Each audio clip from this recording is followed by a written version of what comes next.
ভাই, মা বাবাকে কোনো সময় অবহেলা করো না। এই মা বাবা যদি একবার যদি তোমার জীবন থেকে চলে যায়, আর এই মা বাবাকে ফিরে পাবা না। কেউ তোমাকে সকালে বলবে না, খোকা তাড়াতাড়ি উঠো, নাস্তা রেডি আছে, তাড়াতাড়ি খাবারটা খেয়ে নাও। তুমি অসুস্থ হলে কেউ পাগলের মতো দৌড়াদৌড়ি করবে না, কেউ টেনশন করবে না।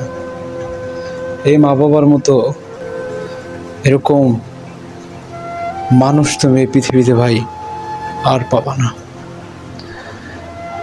আসলে আমি জানি না যে আমার মা বাবার যদি কিছু হয়ে যায় আমি নিজেকে কিভাবে রাখবো।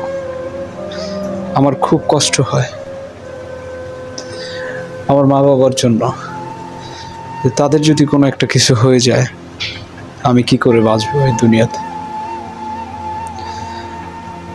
সকালে ঘুম থেকে ওঠার আগেই আমাকে খোকা করে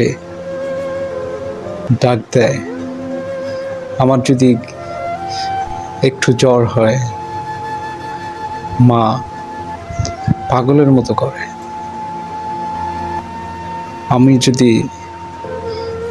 একটু ব্যথা পাই, সব থেকে বেশি কষ্ট মা পায়। আমি আল্লাহর কাছে সবসময় একটা কথাই বলি, আমার যে হায়াত আছে এখান থেকে আমার মা বাবাকে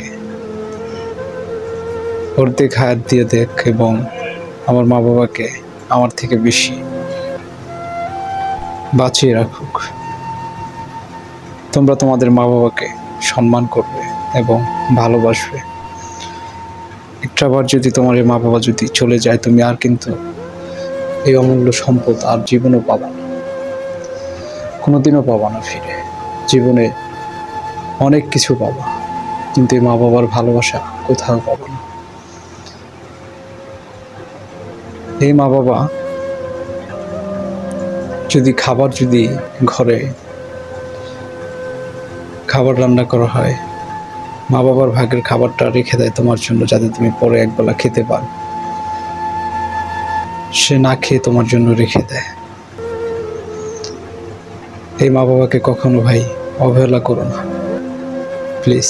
মা বাবাকে ভালোবাসো যতদিন আছে, যতদিন তোমার মা বাবা আছে তোমার জীবনে। তোমার মতো ধনী, তোমার মতো সাকসেসফুল মানুষ এই দুনিয়াতে আর দুই একটা নেই।